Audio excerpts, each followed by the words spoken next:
The paradox here, to give you an idea of what a paradox is, how many of you have ever called your sponsor so you could listen? A few hands. Most of us call so we can talk, right? It's supposed to be listening. You end up listening, usually. You should. The paradox in this 2 steps is this. They took the doctor's opinion in the first 4 chapters to do steps 1 and 2. 3.5 pages to do step 3, 8 pages to do step 4, 4 pages to do step 5, and a whole chapter was working with others. The paradox is this, that 2 of the biggest steps in all of Alcoholics Anonymous are on 2 little paragraphs. That's the paradox. These steps here are the tools of change. They're also the tools of acceptance.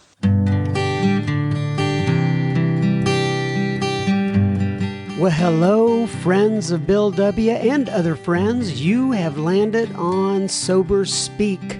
My name is John M.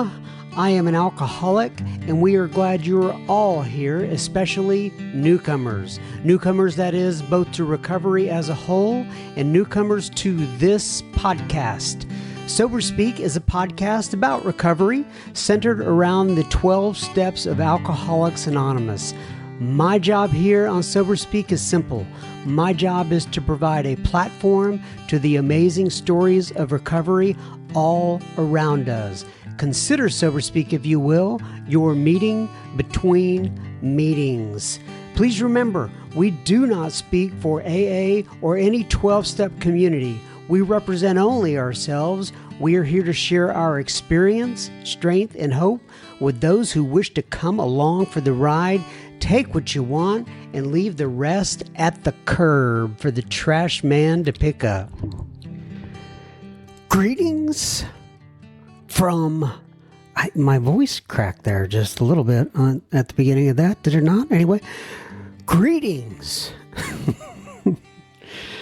Oh, it's not going to be good if we start out this way. Greetings from Studio AA, deep in the heart of Texas.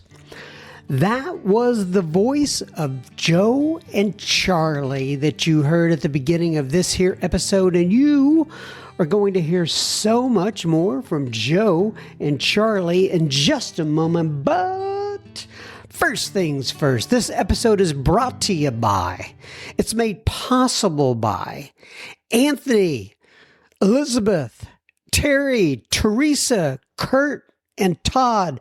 And you ask yourself, you ponder, you think, what exactly did Anthony, Elizabeth, Terry, Teresa, Kurt, and Todd do?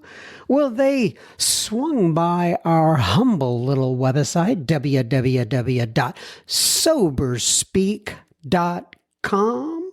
They clicked on the little yellow donation tab and they made a contribution. So thank you so much, Anthony, Elizabeth, Terry, Teresa, Kurt, and Todd. This here episode is coming right out to you'uns. As always, we're going to be very kind and let all the other listeners share this episode with you, but this one is coming out to you all.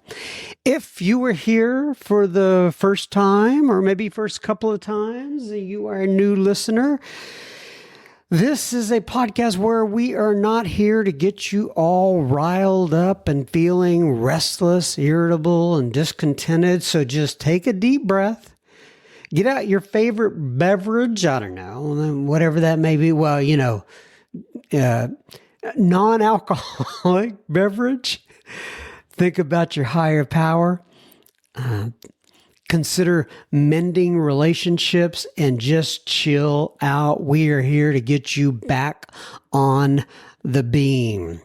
All right, I think I told you last week I was going to visit my son in Lubbock, Texas, and we are back from that trip and just had a lovely, lovely trip with him, and it was great to be around him, see him in his natural habitat, if you will, see all his friends, be able to go out to dinner a couple times, be able to go out, do a little shopping, and just spend some time with him. It was just absolutely wonderful here. But I am back in the saddle. I'm back in the saddle again. I'm back. I'm sorry, that's a very Very poor impersonation of Aerosmith, but it just made me think of that song. Anyway, all right, so here we are with Joe and Charlie. This is part 9, and I'm thinking about Dylan and a lot of the other folks who are incarcerated and have wrote in and told me this is their only access to Joe and Charlie tapes. In other words, I guess they don't have access to the greater internet, and I wanted to get all these episodes out here of The Big Book Comes Alive. This is part 9. The next time we will release one, it will be part 10, and that will be the end of The Big Book Comes Alive. So all of them will be available here on The Sober Speak. For those of you who don't know who Joe and Charlie are, they're two men that are credited with making the Big Book of Alcoholics Anonymous more accessible to many. In fact, we have something out now called, I think, we've talked about it here on the podcast before, Plain Language Big Book or something like that. I hope I got that right. And, I would say this is an early version of the Plain Language Big Book, but they would just go around the country and they would do a talk called The Big Book Comes Alive. And this is it. This is part 9. The other 8 parts are also listed here on episode if you want to go find those. But folks, get out your highlighters, pens, pencils. For all of you using tablets or phones, whatever you do, get out your electronic tools and take some notes here. And I could tell you that when I listen to this, it brings back so many memories for me. I still have a lot of notes in my big book, from my original big book of notes I took from listening to Joe and Charlie back in the beginning. And it certainly did make the big book come alive for me. I'm so thankful for these men. As always, keep in mind there are hard stops at the ending. It's kind of a jagged start as well, and there may be some blank spots in there. But overall, the recording is very good. And just so you are aware, Joe and Charlie, they died in 2000 and 2011, respectively. And my understanding is they met in 1973, and they spent 3 decades spreading their interpretation of the Big Book all throughout the land. Anyway, enjoy Joe and Charlie, and we will have plenty of listener feedback at the end of this episode. Enjoy. What did I do to hurt them? Column 3, which part of self is affected? Column 4, what feelings did I create in others? And column 5, which character defect caused me to do that in the first place? Just like I did with the other sheets. And we'll be doing step 4. 5th column, we see all the information now we'll need again for 5, 6, and 7. First column, all those names will come off of this one and be added to the sheet to be used later on for steps 8 and 9. And when we're through with this sheet, then we've gathered up all the information we need now for steps 4, 5, 6, 7, 8, and 9. How long did it take us to do this thing? How long have we been talking about it? 3.5 hours all told? Well, that's about as long as it takes to do the inventory. You really, really don't need to spend a lot of time on this inventory. Just follow the directions, fill these little sheets out, gather up the information, see what you've learned from it, and then you can go ahead with the rest of the program. But we can't really do 5, 6, 7, 8, and 9 until we have completed step 4. Let's see what the book says. If we've been thorough about our personal inventory, we have written down a lot. We have listed and analyzed our resentments. Now, a lot of people don't like the word analyze. But to analyze something simply means to get down to the truth of it. This is another word that Bill uses. We've taken an honest, truthful, analytical, moral inventory, all of it meaning the truth. Now, he didn't say it, but we've listed and analyzed our fears. We've listed and analyzed our sexual harms. We've listed and analyzed our harms other than sexual. We have begun to comprehend their futility and their fatality. We've commenced to see their terrible destructiveness. Now, here's another promise. And again, we say you don't have to wait till you get to step 12 to get something. We have begun to learn patience, tolerance, patience, and goodwill toward all men, even our enemies. My God, what a personality change for an alcoholic. And all we've done is step 4. For we look on them as sick people. We have listed the people we've hurt by our conduct and are willing to straighten out the past if we can. In this book you read again and again that faith did for us what we could not do for ourselves. We hope you are convinced now that God can remove whatever self-will has blocked you off from Him. If you've already made a decision, Step 3. and an inventory of your grosser handicaps, Step 4. you have made a good beginning. That being so, you have swallowed and digested some big chunks of truth about yourself. Isn't that something? Now, I don't know whether you guys have noticed or not, but nearly all the information in the big book on sex is on page 69.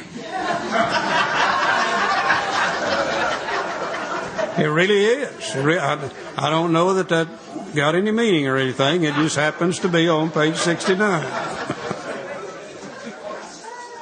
We heard a story about a young lady who was fairly new to AA, been sober just a few months, and she went to her sponsor and she said, "Sponsor, I've got a problem."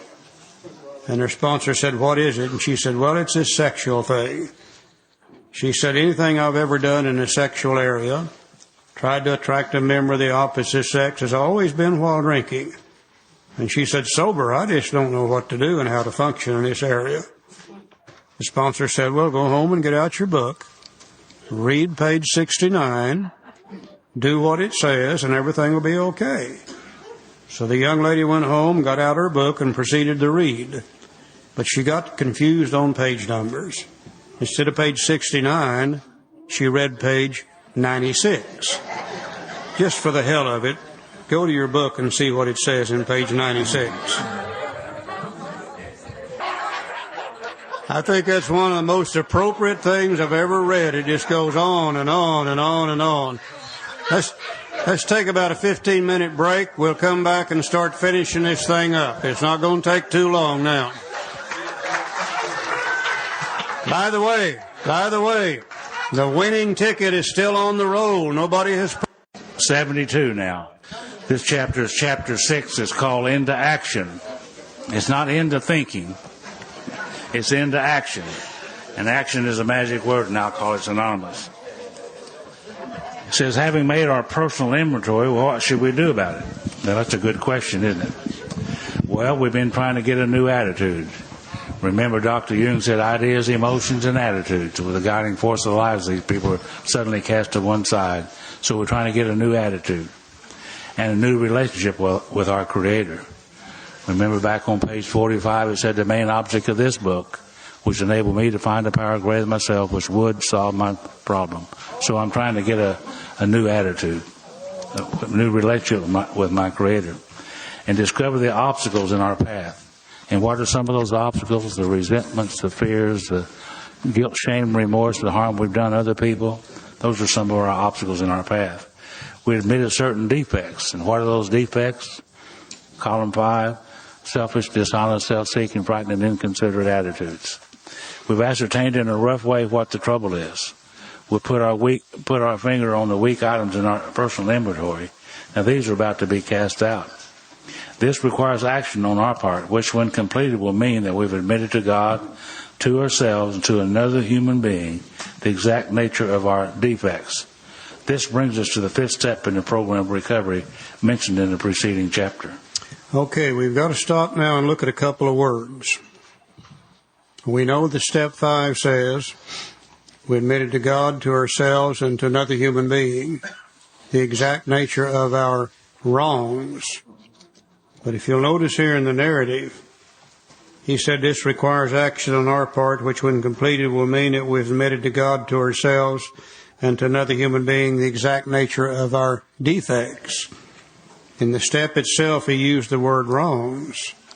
But in the narrative here, he uses the word defects. And people used to ask Bill about this. And they would say, Bill, why did you use wrongs in step 5? But in the narrative, you used the word defects. And by the way, Bill, what's the difference anyhow between a wrong in 5, a defect in 6, and a shortcoming in 7?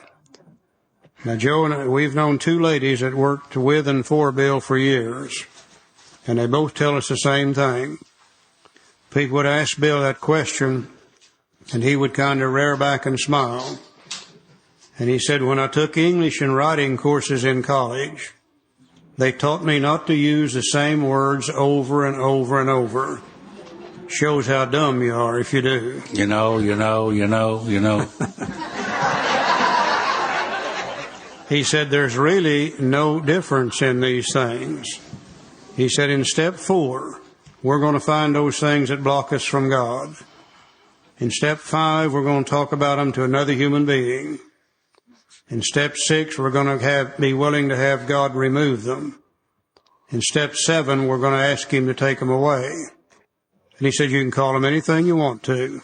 A wrong, a fault, a mistake, a defect, a shortcoming, a personality flaw, or whatever you wish to. And we're convinced in our mind that Bill's just simply used these words interchangeably so he wouldn't be repeating himself over and over and over using the same term. Later on, I followed it up into the 12 and 12. And not only does it in 12 and 12, he does it even worse there than he did in the big book. And we're going to see him do it again here 2 or 3 times in this area of 5, 6, and 7. He said this is perhaps difficult, especially discussing our defects. There he does it again. Instead of wrongs, he uses the word defects. With another person. We think we've done well enough at admitting these things to ourselves. Well, there's doubt about that. In actual practice, we usually find that a solitary self-appraisal is insufficient. Many of us thought it necessary to go much further. We'd be more reconciled discussing ourselves with another person when we see a good reason why we should do so. Well, the best reason first. If we skip this vital step, we may not overcome drinking. It's a good idea, a good reason to go ahead and do the 5th step so we can overcome the drinking. Here's a solitary self-appraisal was insufficient. I did the very best I could do filling out these forms with the limited knowledge that I have. And by the way, I don't know of anybody in AA anywhere that's ever done this inventory process perfectly. So you won't be the first, so don't even try. But a solitary self-appraisal is insufficient. I did the best I could do with filling out these forms. To give you an idea of why a solitary self-appraisal is insufficient, I can look around the rooms here today and see your defect of character very, very plainly. There's one sitting right here on the front row. See, there's nothing between me and Jim except air. I can see him plainly. He can see me plainly.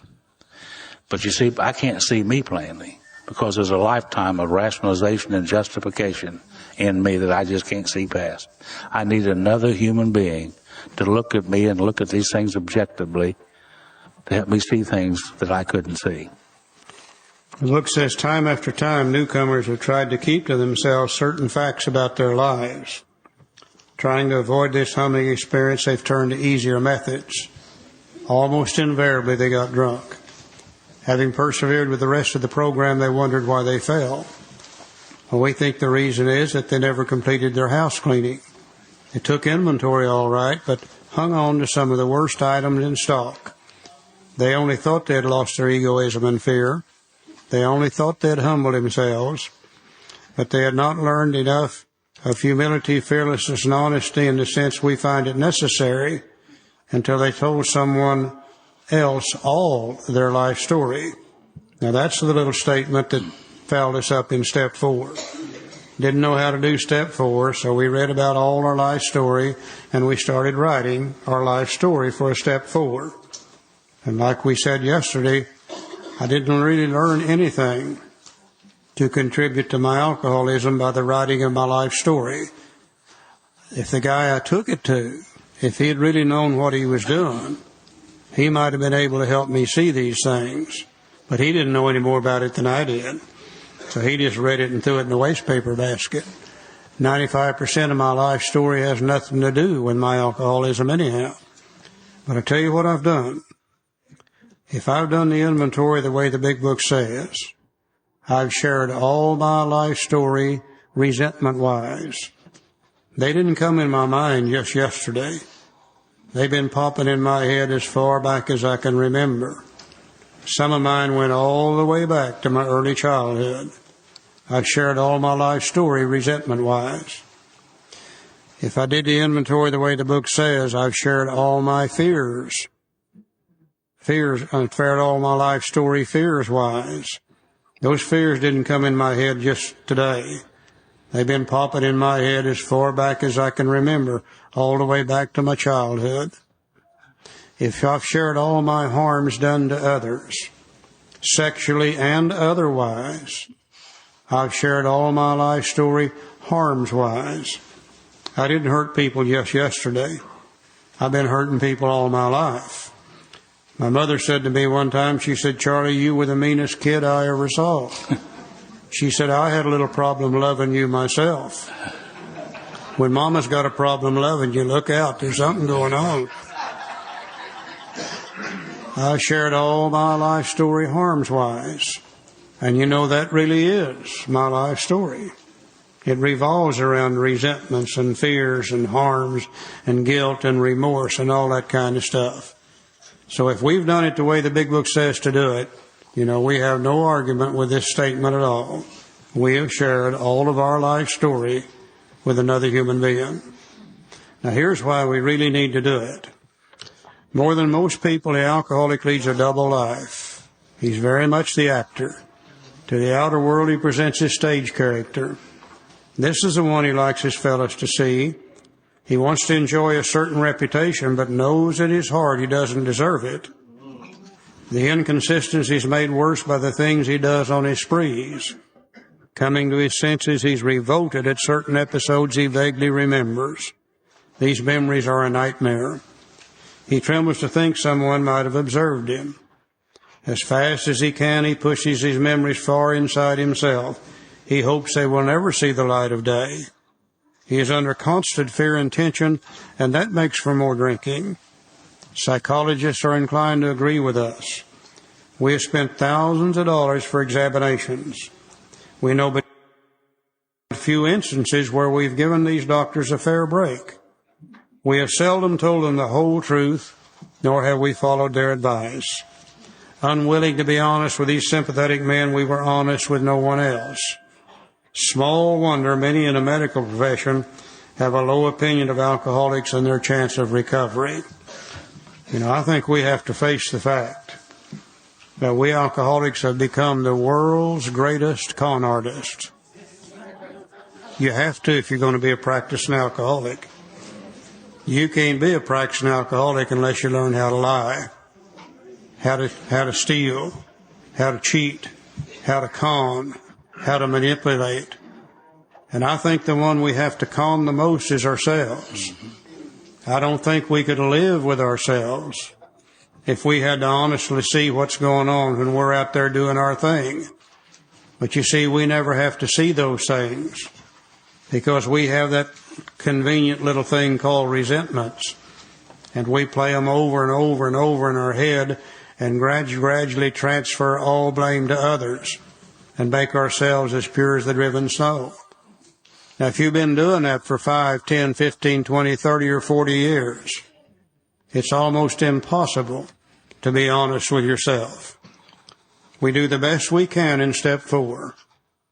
Now then, I need to take this to another human being, one who has walked this walk before me, one who understands steps 4, 5, 6, 7, 8, and 9, according to the Big Book Alcoholics Anonymous, and have them help me see those things I can't see about me. They're not going to change anything in column 1. not going to change anything in column 2. They're probably going to change some things in column 3,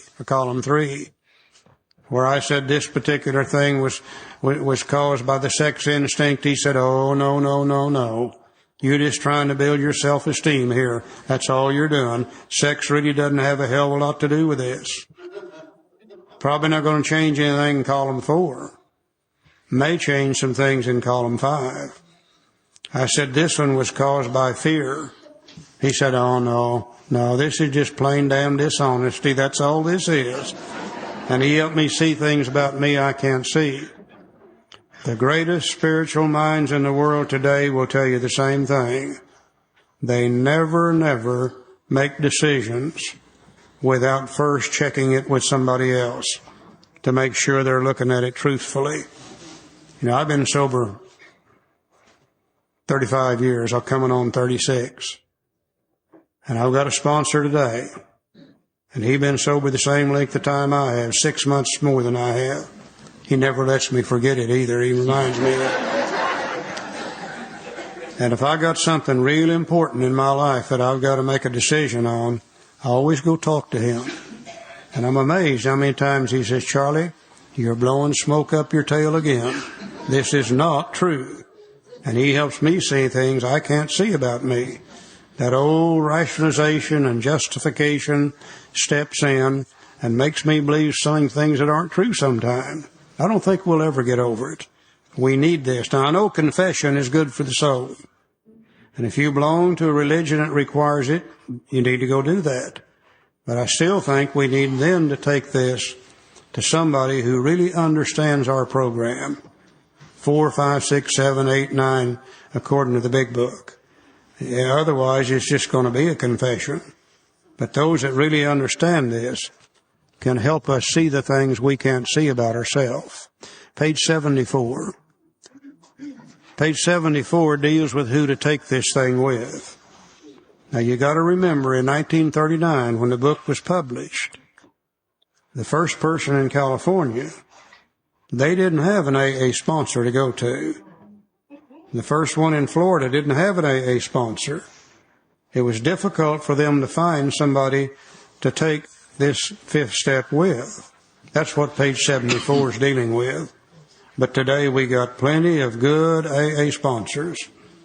We got plenty of good AA members that understand step 4, 5, 6, 7, 8, and 9 and can help us see those things we can't see. For me, that's the criteria for who we should take it with. If you belong to that religion, go do it. And hopefully the priest might be a member of AA, and they can really help you with it. But if they don't understand 4, 5, 6, 7, 8, and 9, then we need to get with somebody that understands those things, can help us really see these things that we just simply can't see for ourselves.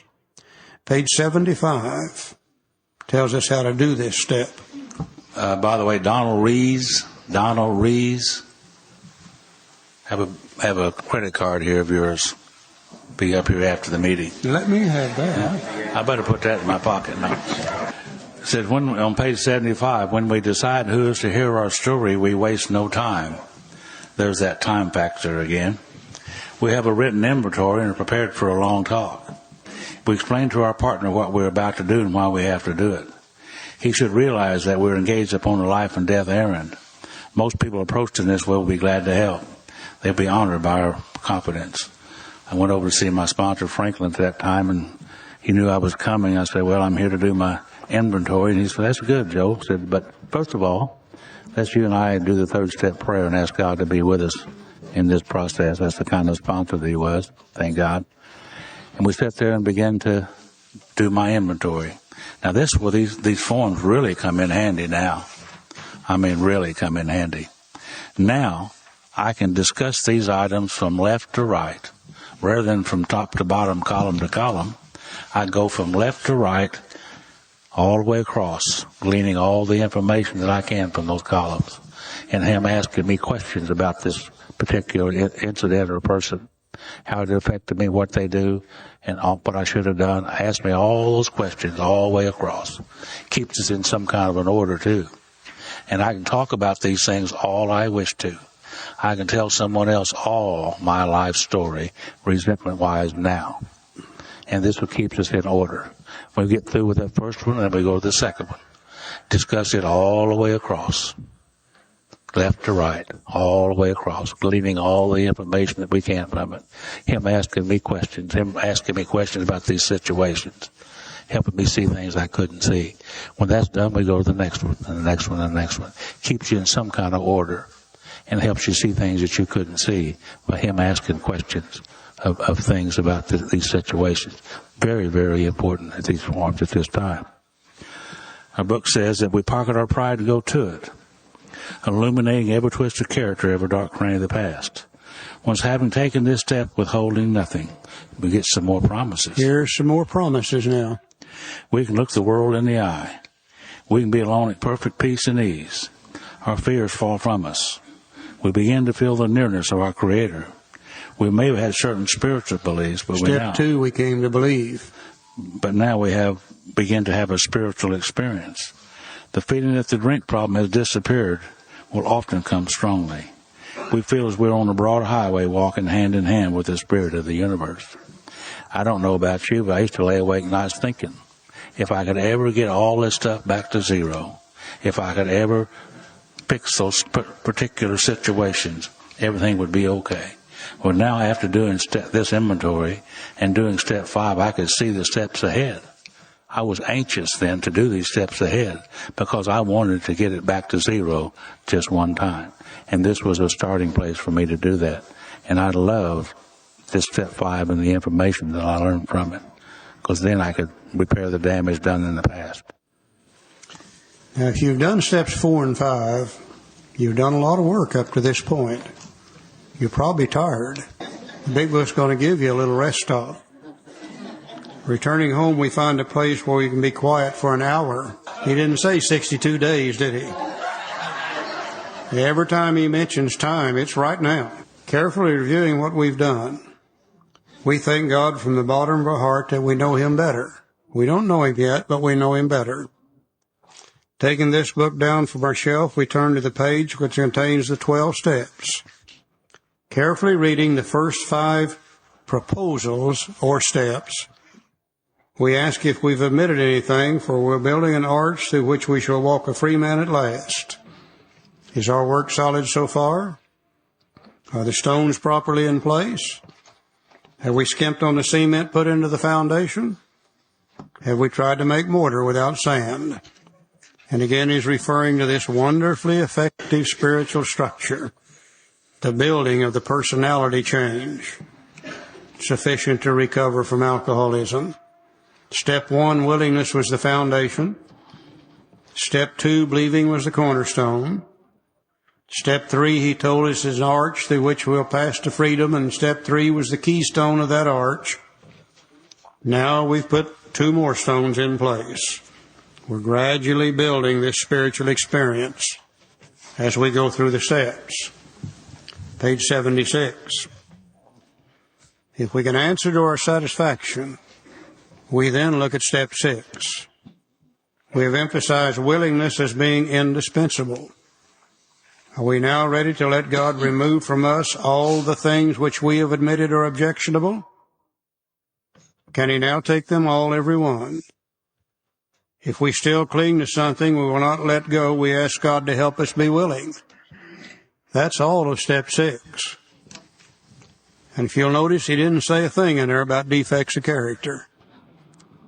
Step 6 says we're entirely ready to have God remove these defects of character.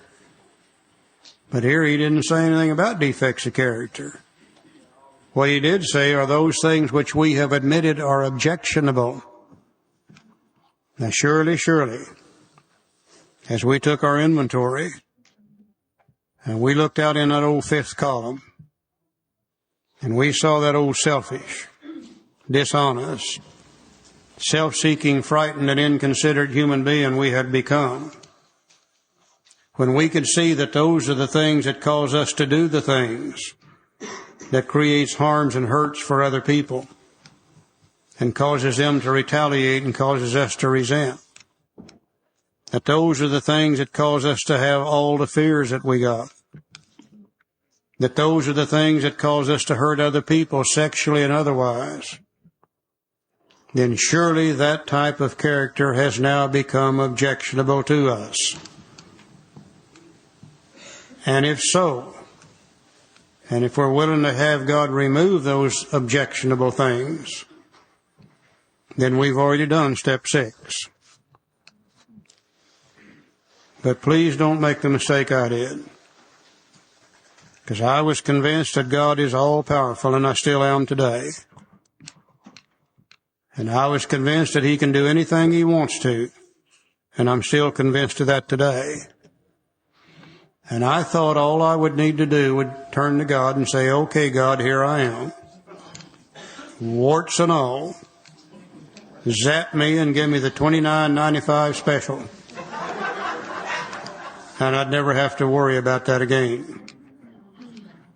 But I found out that it doesn't work that way. Because if I want God to remove those things from me, then I have to be willing to do my part. And sometimes when we see those things, even though we can see they're objectionable to us, sometimes we're still not willing to turn them loose. Now, we human beings are funny things. Sometimes we would rather sit in today's pain and suffering, because we've kind of learned how to handle that. We would rather sit in today's pain and suffering than take a chance on changing in the future, because we don't know what future change will bring. If I'm going to have to get rid of my selfishness, then how am I going to get what I want? If I'm going to have to get rid of my dishonesty, how in the world am I going to make a living? I knew nothing about honesty when I came here. If I'm going to have to get rid of my self-seeking, frightened attitude, well, where am I going to get the courage to do the things I need to do? If I'm going to have to get rid of my inconsideration of other people and start considering them, then who's going to consider me? And sometimes we would rather sit in today's pain and suffering than take a chance on changing. And again, I went to my sponsor and I said, I don't think I can do step 6 and 7. He said, why? I said, because if God removes all my character defects, I'm not going to have any personality left at all, period. And he said, you're about 100% right. But he said, what you don't understand is if God takes those things away from you, they're going to have to be replaced with something else. And he said, what replaces them will be so much better than anything you've ever had before. You'll wonder why it took you so long to get around to asking God to replace them. But he said, Charlie, you'll never know that unless you're willing to take the chance. And the book tells me, can he now take them all, every one? If we still cling to something and will not let go, we ask God to help us be willing. Prayer again. Every one of these action steps recognizes self cannot overcome self. We're always going to have God's help. And through the help of my sponsor and by asking God to help me be willing, I finally became willing to turn loose of those things. Now, when ready, we say something like this. My Creator, I'm now willing you should have all of me, good and bad. I pray that you now remove from me every single defect of character. Whoop, whoop. We're in step 7 now. And step 7 says shortcomings, and here he calls them defects. You see what he's done to us? He interchanged these words back, and he's confused the hell out of us. That's what he did. I pray that you now remove from me every single defect of character which stands in the way of my usefulness to you and my fellows. Grant me strength as I go out from here to do your bidding. Amen. We have then completed step 7. And like I said, I thought all I'd have to do would be ask God to take them away, and they would automatically be gone. But then once again, God's not going to allow another hole in my personality. I've got enough holes in my head already. If this old selfishness is going to disappear, if God's going to take it away, He can't leave a blank in my personality. It'll have to be replaced, and the only thing that can replace it is unselfishness. And unselfishness does not come automatically. If I want God to take away my selfishness, then I must, in every situation that comes up, gather all the willpower I can and get all the help I can from God and start trying to practice unselfishness. And that's very, very difficult for me to do. But over a period of time, as God removes and as I practice the opposite, slowly, the old idea dies. And a new idea takes its place.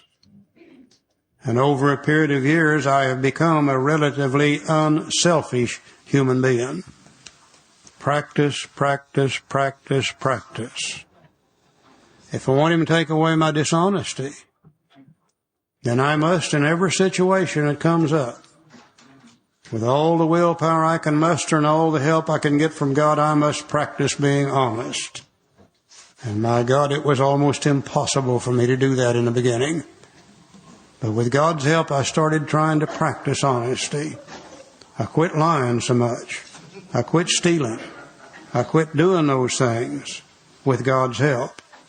And slowly, God removed the dishonesty, and I became a more honest human being.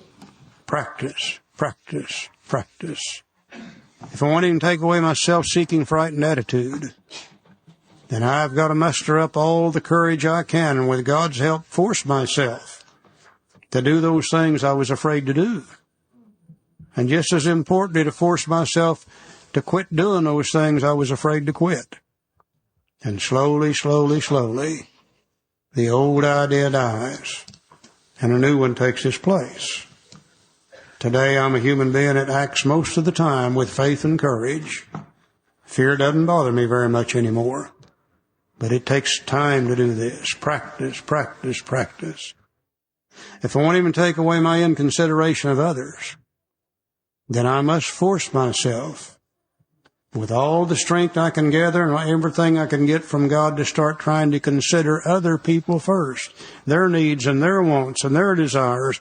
Damn near impossible for people like me to do. But as we practice at it, it slowly becomes a habit.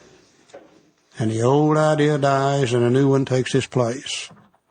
And my sponsor was 100% right. Life is so much better since I've become an unselfish human being.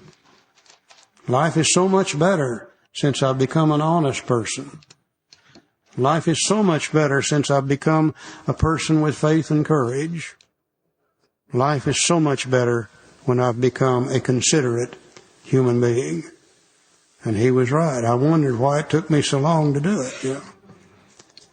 Now, God's not going to do this for us by Himself. He gave us self-will. He said, you can keep it as long as you want it. He said, I'll let you die on it if that's what you want to do. We must do our part. And as we practice over and over, God removes and we practice the opposite. We change into different human beings. I have been reborn. I have been reborn. I'm not what I was when I came to the fellowship of Alcoholics Anonymous. I'm beginning to realize now what the book means when it said some of us tried to hold on to our old ideas. And the result was nil until we let go completely. You can't become selfish and unselfish at the same time. You're going to be one of the two. You can't become honest and dishonest at the same time. You're going to be one of the two. Always, we have to do our part and work at it. I think we're the luckiest people in the world. Most people out there are sick. Most of them are going to the grave sick, not even knowing they're sick. We not only know what's wrong with us, we found that out in steps 4 and 5. Through steps 6 and 7, we have a way to change that situation. And we get to live 2 lifetimes in 1 lifetime. Most people never get that opportunity. Now, make no mistake about this. If you buy into this idea, then that means from this day on, you are responsible for what you are.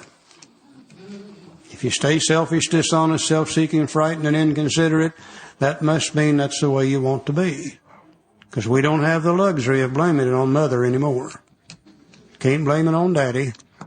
Can't blame it on God, and can't blame it on society. If we stay screwed up, it's because we want to stay screwed up. We don't have to be that way. Most people don't get this chance, Joe. You know, there's always a paradox in AA, isn't there? Everything's exactly opposite of what I thought it was going to be. The paradox here, to give you an idea of what a paradox is, how many of you have ever called you a sponsor so you could listen? A few hands. Most of us call so we can talk, right? It's supposed to be listening. You end up listening, You should. The paradox in this 2 steps is this. They took the doctor's opinion in the first 4 chapters to do steps 1 and 2. 3.5 pages to do step 3, 8 pages to do step 4, 4 pages to do step 5, and a whole chapter with working with others. The paradox is this, that 2 of the biggest steps in all of Alcoholics Anonymous are on 2 little paragraphs. That's the paradox. These steps here are the tools of change. They're also the tools of acceptance. There was a movement here a while back about acceptance. Like people just walk around accepting things, you know. I never could do that. Acceptance is not an event. It's a process. And this is the process. 6 and 7. 2 of the biggest steps in all of Alcoholics Anonymous. And where do these come from? These are the 2 steps that Bill added to the tenets of the Oxford group. And there was a story in that other big book about this guy named Saul, S-A-U-L. Saul was riding his, way I read it, was riding his ass on the way to Damascus. That's what it said. That's what it said. Big bolt of lightning come down and knocked him off his ass on his ass. That's the way I read it. Saul standing there dusting himself off. A big booming voice said, "Hey, Saul, can we talk?" Yeah, you guys' attention. He said, "Yeah, we can talk. What do you want to talk about?" Maybe alcoholism got our attention too. He said, "Saul, you're a very selfish, dishonest, self-seeking, frightened, and inconsiderate individual, and you've harmed an awful lot of people," basically, so he told him that, "and I want you to not do that anymore." He said, "Well, how do you not do that?" He basically said, "Do 6 and 7. If you'll do those things, then you'll change. And when you change, we'll call you Paul." And we all know that Paul was one of the greatest writers the world's ever known. And sometime in Corinthians, this guy asked Paul a question. Said, "Hey, Paul," said, "what is the secret to life?" Everybody wants to know what the secret to life is. And he said, "The secret to life is daily dying." The old Saul had to die, so the new Paul came alive. 6 and 7, 2 of the biggest steps in all of Alcoholics Anonymous. By the time I got to 6 and 7, a little doubt began to come into my mind. Can he really do this? I see what I have become. Can he really change me? Really? A little doubt became in. And I had to reaffirm a statement I read earlier. God either is or he isn't. Either he can or he can't. What's my choice going to be? And I had to choose to believe that he could. And I set about to do that. And see, I see the kind of change, but I seen what I had become. The change is now I'm trying to become that which God intends for me to be.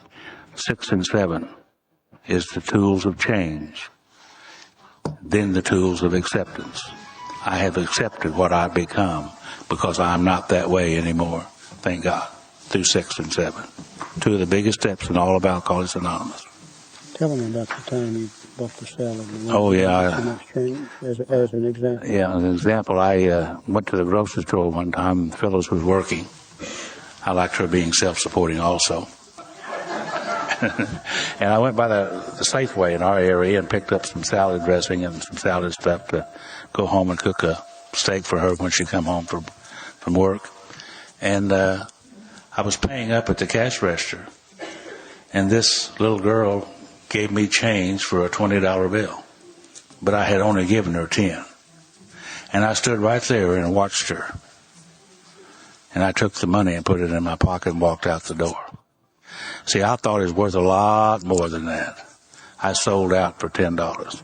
I mean, I thought it was worth hundreds of thousands of dollars. I got out in my car and I felt about that big.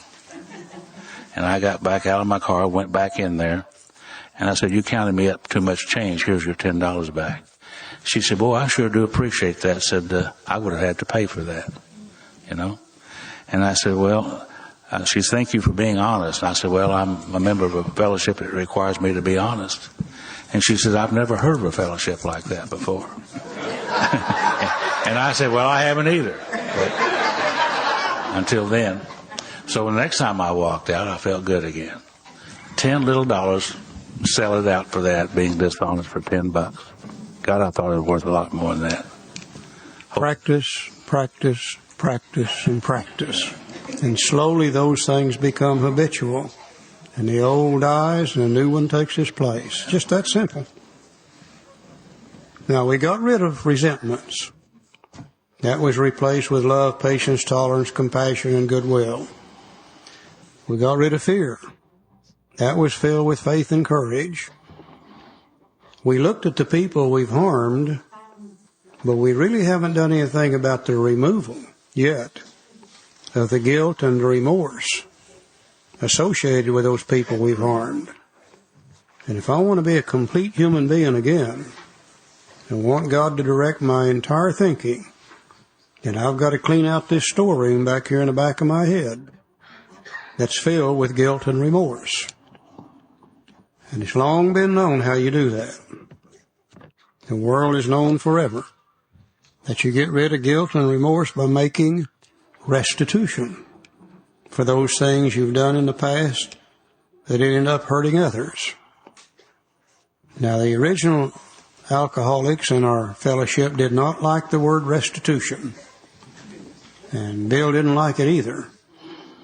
So he decided to change that from restitution to making amends, which is the same thing. It's just a little easier and softer. I don't know of anybody in AA that really, really, really likes to make restitution or to make amends. Nobody wants to have to go out and apologize to people for what we've done in the past. Nobody wants to take from today's money and livelihood to pay back for things we've stolen in the past. The only question is, can we afford not to? Can we afford not to? You know, I've yet to see anybody enter AA and read the steps off the wall and say, "Man, that steps 8 and 9 look like lots of fun. I can hardly wait until I get there."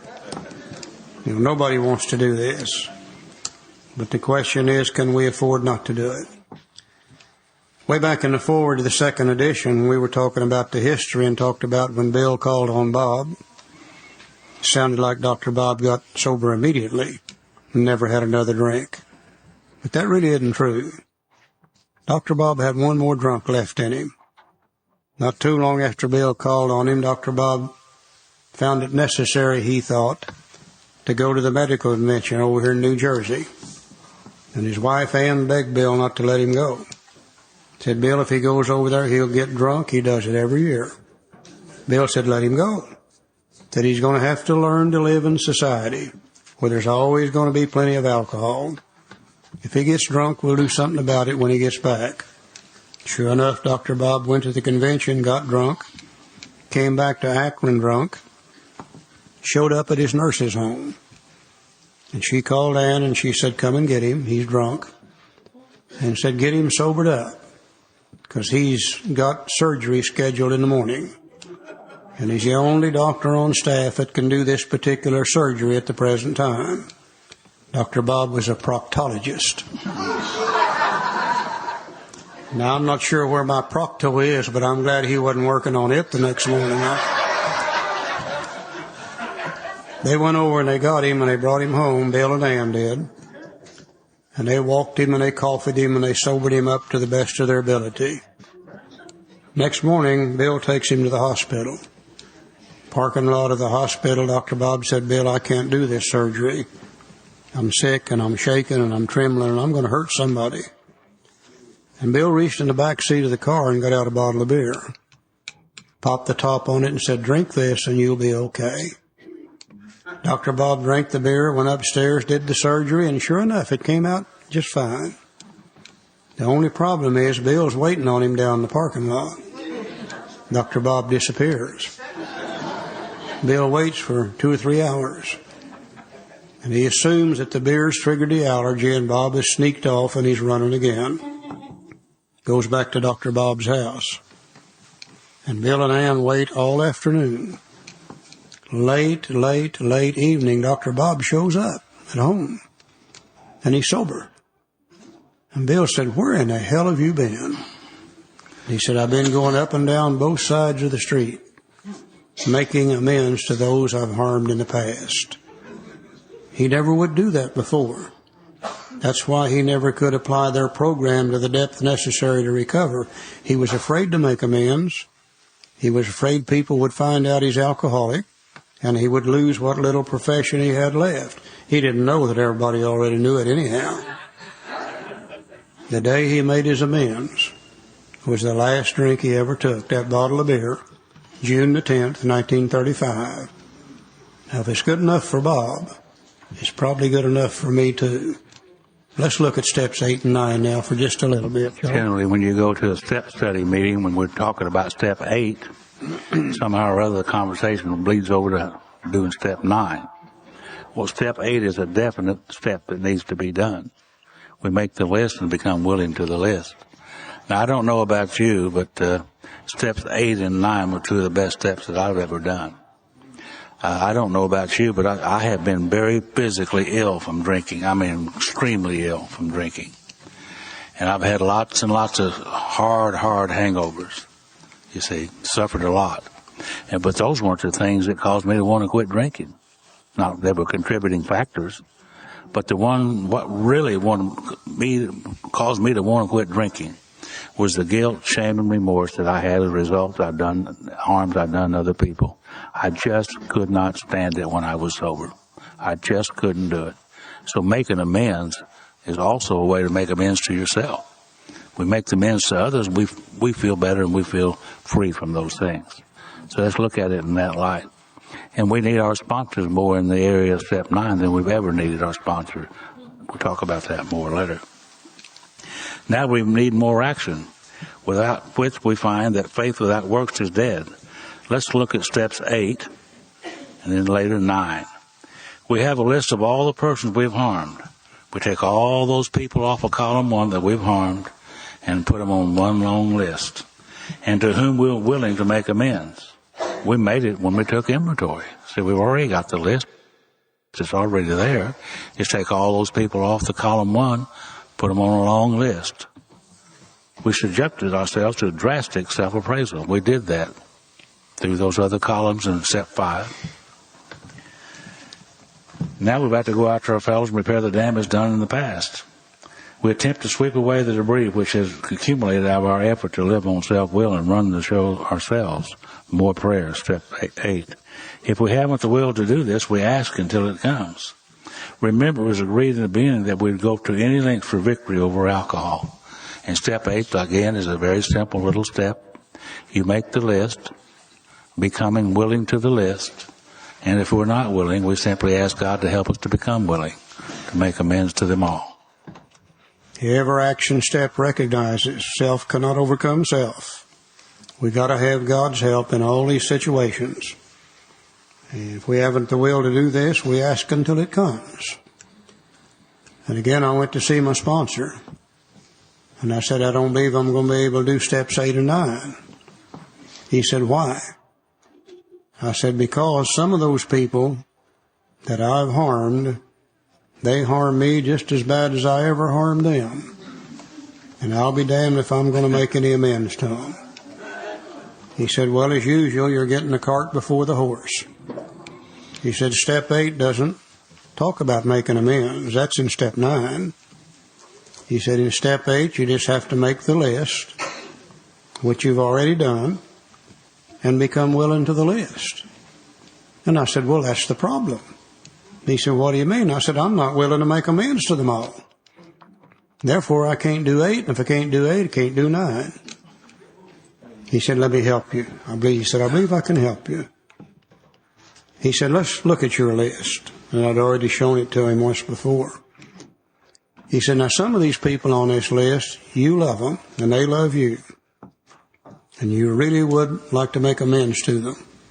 He said, there's your daughter and your son, and your mother and your father. And he said, I'm not sure about Barbara either, but we'll talk about that later on.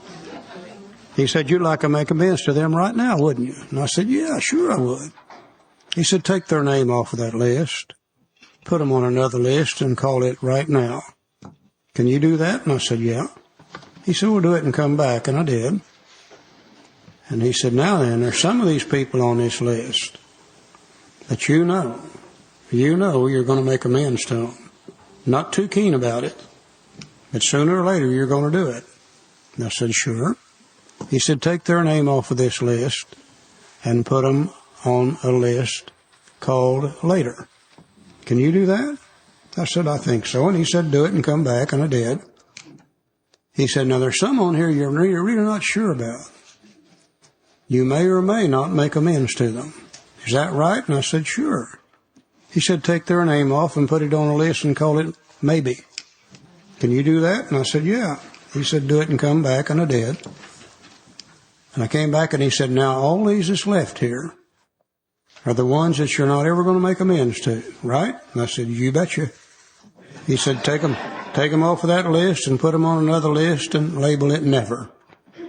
Can you do that? And I said, yeah. And he said, do it and come back, and I did. And he said, now then, I want you to start making amends to these on the right now list. He said, by the time you're through with the right now list, I think you'll be ready to start on those on the later list. And he said, by the time you do those on the later list, I think you'll be ready to do those on the maybe list. And he reached in his billfold and took out $10. And he said, I'm going to bet you $10. By the time you're through with that maybe list, you'll be ready to start on the nevers list. And you know the old fool was right. He didn't let me take just 3 or 4 or 5 names and block myself off from the whole process. He gave me a way to become willing to make amends to them all by separating it into 4 different lists. It really did work for me. I wouldn't have thought of that, would you? Now, step 8 then is quite simple. We make the list, which we've already done. We come willing to the list. And if we're not willing, to ask God to help us be willing until we become willing. And we're through with 8. Step 9 is a very definite, multiple part step. Step 9 tells us the kind of amends we need to make. Direct amends. It tells us when to make them. Wherever possible. Now, a lot of times I hear people read how it works and they read whenever possible. No, it says wherever possible. You tell an alcoholic to do something whenever, just forget it. It's not going to get done. It said wherever possible. And then it tells us when not to make them, except when to do so would injure them or others. Now, Bill very carefully addresses all 3 of these issues in the following pages, paragraph by paragraph. The first thing is direct amends. And we think there's probably 2 kinds of direct amends. One of them is eyeball to eyeball, face to face, one-on-one. The purpose of me making my amends is not to get you to like me. Hopefully you will. But the purpose in making my amends is to get rid of my fear and my guilt associated with that thing, whatever it is. And if I go to you eyeball to eyeball, face to face, and make my amends to you to the best of my ability, I'll never have to worry about it again. You will have done all you're going to do to me right then. I will know I've done my utmost, and I can be free of that. He gives us an example of direct amends. On page 77, in that paragraph there in the middle of the page. And it really starts with the third sentence in that paragraph. I don't know why, but that's where he started it.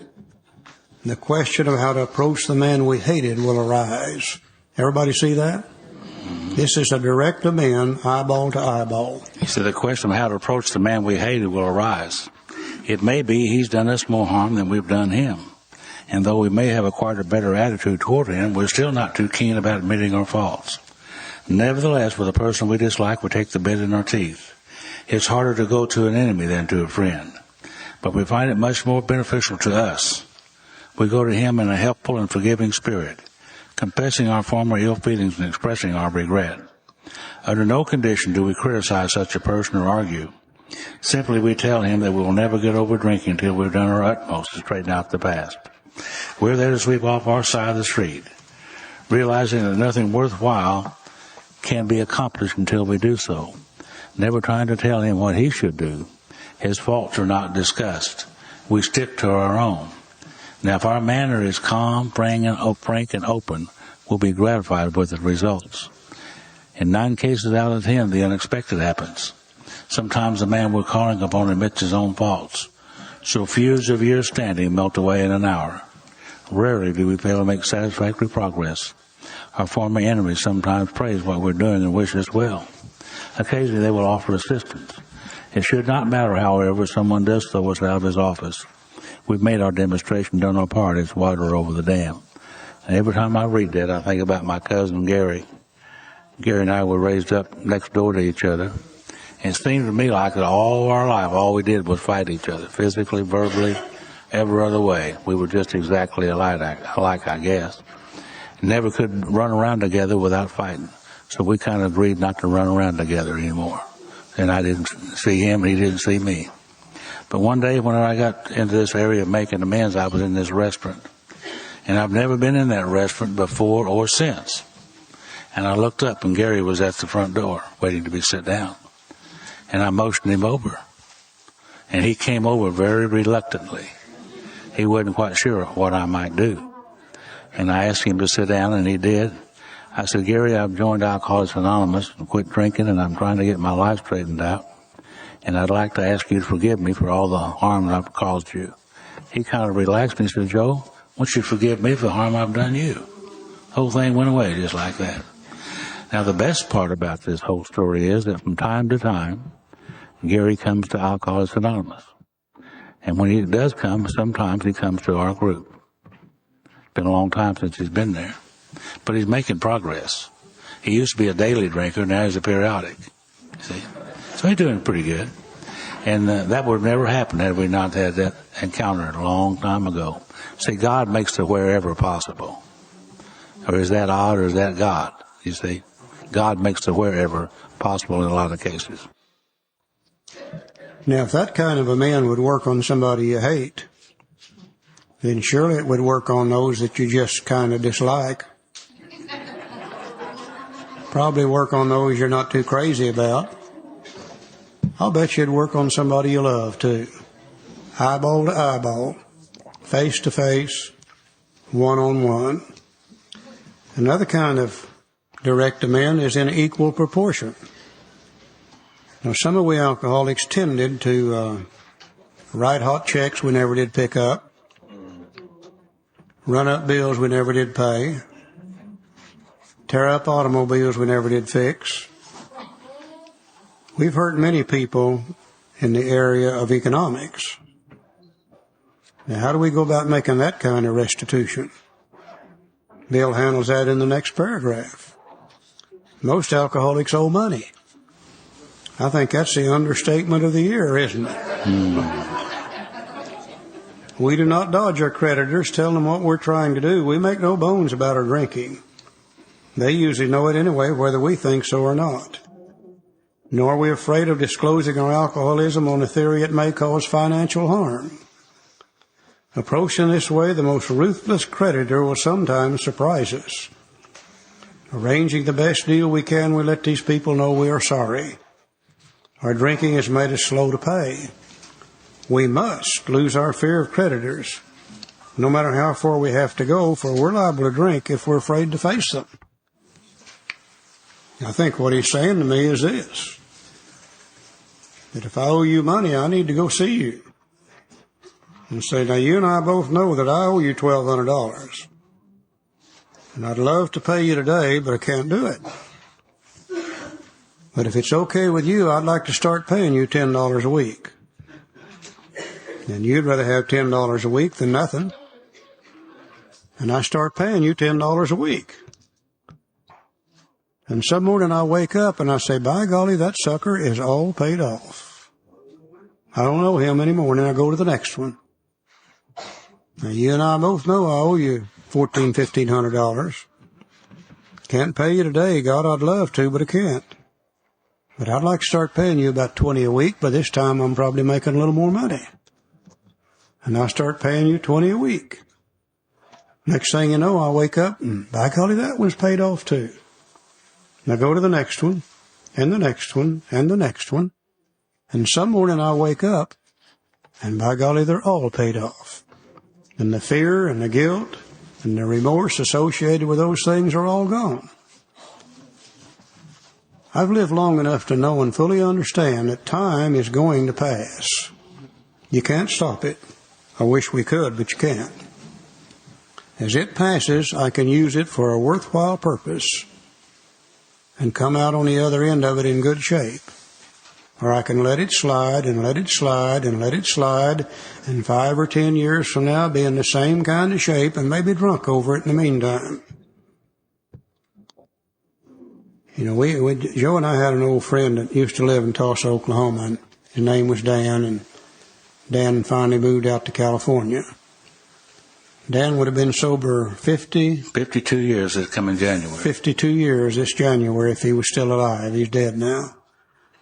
Dan was 29 years sober. And he said to me one day, Charlie, I paid the last one of them last week. Took him 29 years to pay them. When Dan was in the drinking, he was down in Texas in the oil business. And he hooked them, and he hooked them big too. Took him 29 years to pay them all back. I said, Dan, how do you feel? He said, man, I feel about 8 foot tall. You know, Dan's a little bitty fella, about 5'1". He said, this is the first time in my life that I can ever remember that I don't owe somebody something for what I've stolen from them in the past. Tell you how good a con artist he was. His wife, Sarah, who turned out to be a beautiful, beautiful Al-Anon, down in Texas when Dan was drinking, one day she took him to the State Insane Asylum in Big Springs, Texas, to have him admitted for alcoholic insanity. And the head psychiatrist interviewed Sarah, and then he interviewed Dan. And after a while, Dan left, and Sarah was locked up.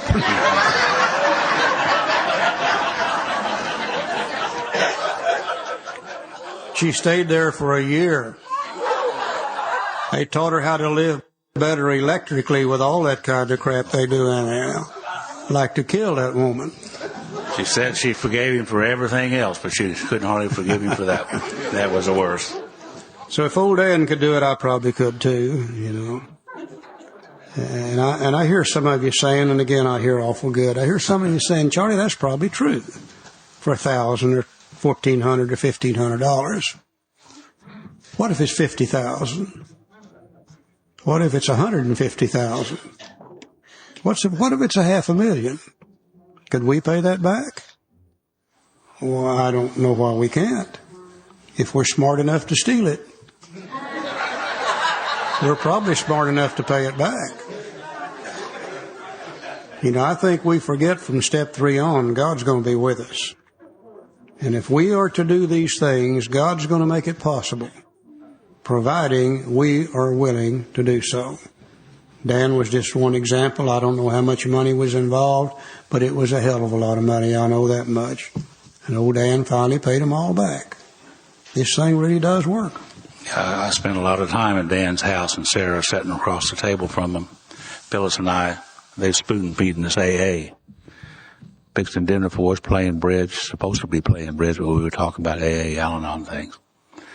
And he always had a nice car. Wasn't brand new, but a nice car. Lived in a nice home.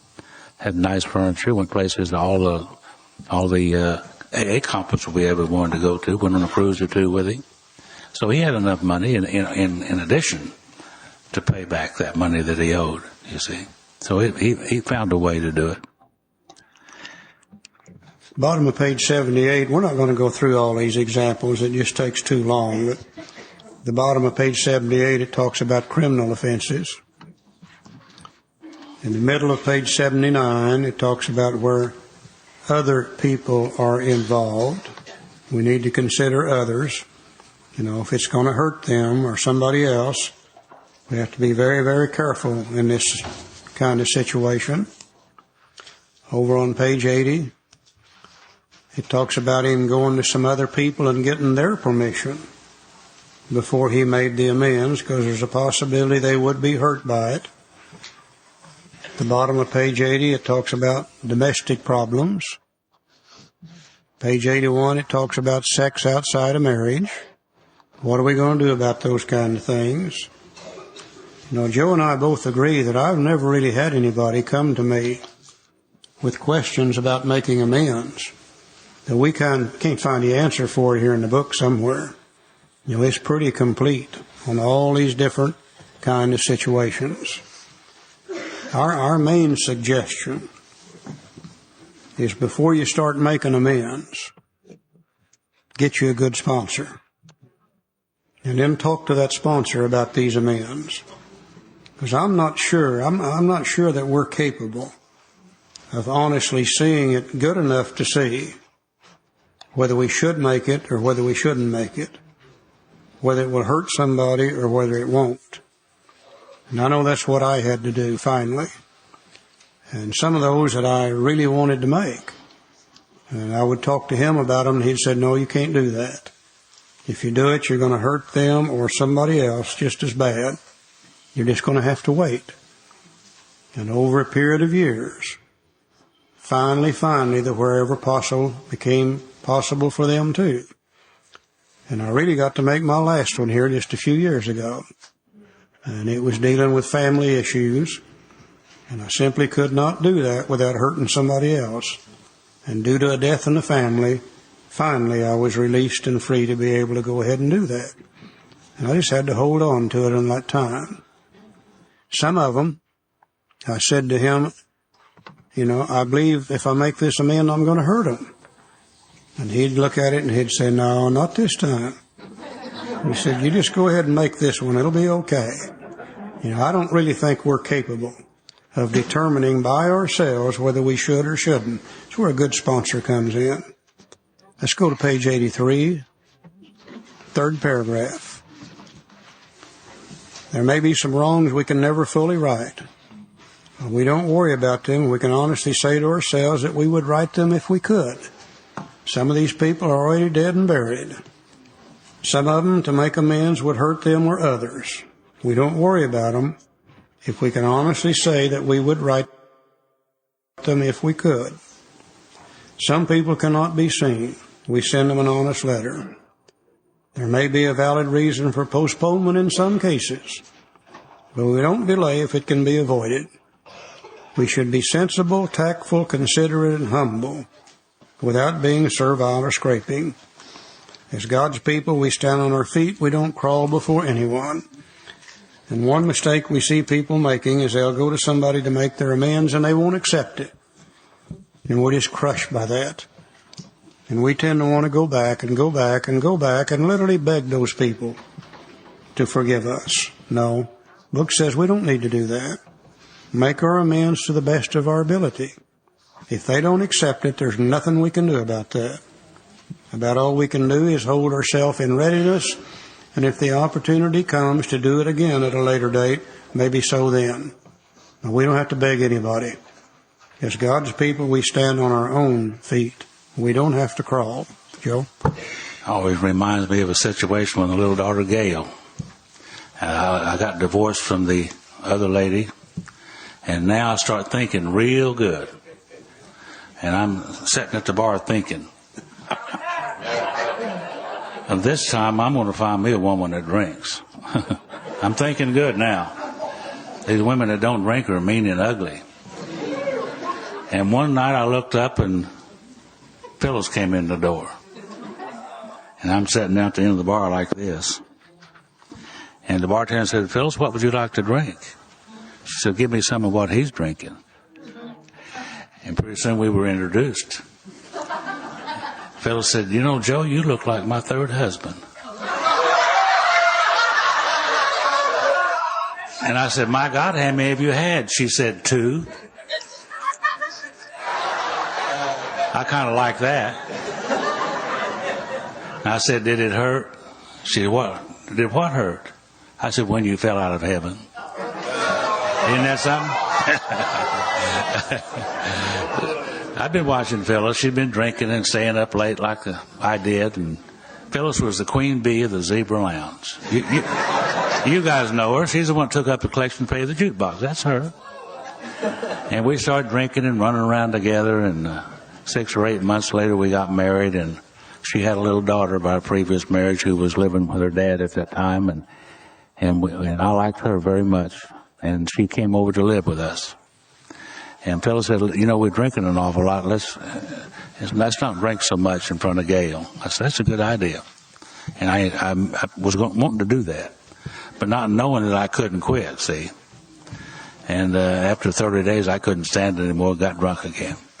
Well, Phyllis and I were drinking together, and we couldn't go to the bar together without fighting.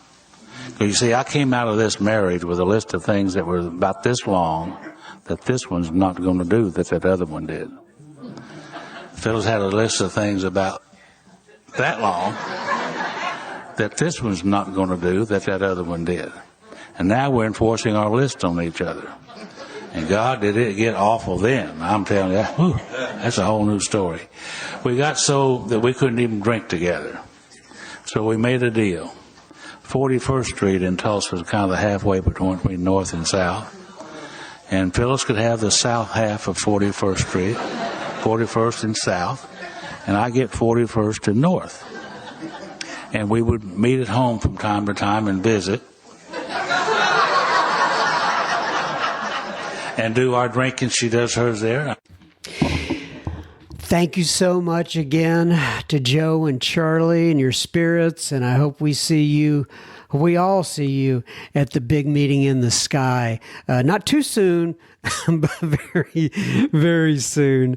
You guys are just, or were, however you phrase that, still are, because we get to soak up all your wisdom here via podcasts and via tapes and via the internet and via apps and all kinds of stuff. And we're so glad that we're so glad you were able to spread the message you were when you were with us, and it lives on today. Thank you very much.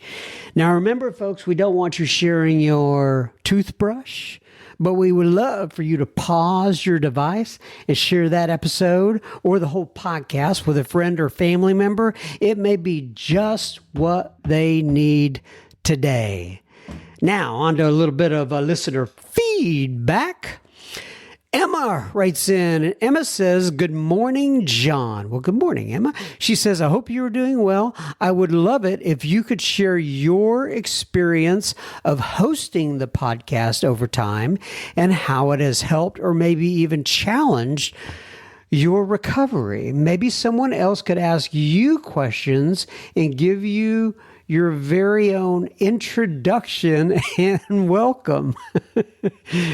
She goes, I'm aware of the fact that you have already shared on the podcast and appreciated that, and I appreciate that I am just one person with one request. Thanks for all you do. Cheerio. Emma S. in England. Oh, and I got the England flag there. Love that. Well, that's very interesting, Emma. Let me consider that. It's just time. Yeah, I remember when I actually released Me, which was a little bit of a reluctant thing because I was worried about featuring me on my podcast. It just seemed a little too, I don't know, over the top or something. But yeah, maybe we could have somebody else introduce me and welcome me and all that sort of stuff. But I don't know. We'll see how it all plays out. But I appreciate you writing in. Thank you very much. Amanda writes in and she says, I'm Amanda. Well, you came and you gave, well, I take it. But you sent me away, oh, Amanda. Amanda says, hi, John. I just finished listening to the episode. Oh. And the subject line was Dave F. And she says, I just finished listening to this episode and exercises, in quotes, Dave shares. He mentioned that he does step workshops and shares them on the internet for free. Does he have a website? Where can I find these workshops? Thank you for all you do. Your podcasts are life-saving. Amanda V. in Akron, Ohio. Oh, the birthplace of Alcoholics Anonymous, Akron, Ohio. Well, Amanda, thank you for writing in. And as you know, I replied to you and I copied you on an email with Dave. He's sent me the links before. He'll send out a link and let you access all those things. And God bless you. I hope that you get a lot out of those talks and workshops and everything else that he shares. Thanks for writing in. By the way, if anybody else wants to write in to me, I'm at John, JOHN, at soberspeak.com. And also keep this in mind. We are on the Facebook, and the Facebook where you got to search up Sober Speak Secret Group and ask for admission into the group, and we'll get you in there. And then we're also we're on Instagram at SoberSpeak, all one word. And I always forget to mention this one, but we're also on the Pinterest. And as at SoberSpeak, all one word as well. If you want to follow us on any of those platforms, we'd love to see you there. Dylan writes in via Mike. Oh, this is the same Dylan that I think I was referencing here that likes the Joe and Charlie tapes. I didn't put two and two together until I was actually doing this recording. So hello, Dylan out there. So Dylan writes in to Mike, who monitors our snail mail / P.O. box, and he also monitors our email. And Dylan wrote in and he says, John, I just finished listening to episode 415 with Dave F. Here's Dave again. Make the world a better place. Dave mentioned that he has a lot of resources for folks to use. How do people access those? Our group has some excellent volunteers who carry the message, and I'd like them to know about it so we can broaden and deepen our recovery here on the inside. Thanks for all you do, little Ginge. You're welcome, Dylan B. Yours, Dylan V. And that is so cool to hear from you, Dylan. And thank you, Mike, who monitors these emails, and he monitors the P.O. box and the whole 9 yards. And so I'm so grateful for both of you guys. Oh, and I guess I didn't say this, but I replied to that email, copied Dave on the email, and I'm assuming Mike will somehow get the link to Mr. Dylan. So that's usually how that works. I think it's how it works. I don't know. I don't know how anything works. I'm just here talking into a mic. Anyway, God bless you guys. That is another episode of number 418 in the books. Man, 418. Hard to believe. But anyway, that's 418 in the books. Keep coming back. It works if you work it. May God bless you and keep you until, I hope to be back next week. I do this 1 week at a time. You never can tell, but may God bless you and keep you until then, and sober on. Bye-bye.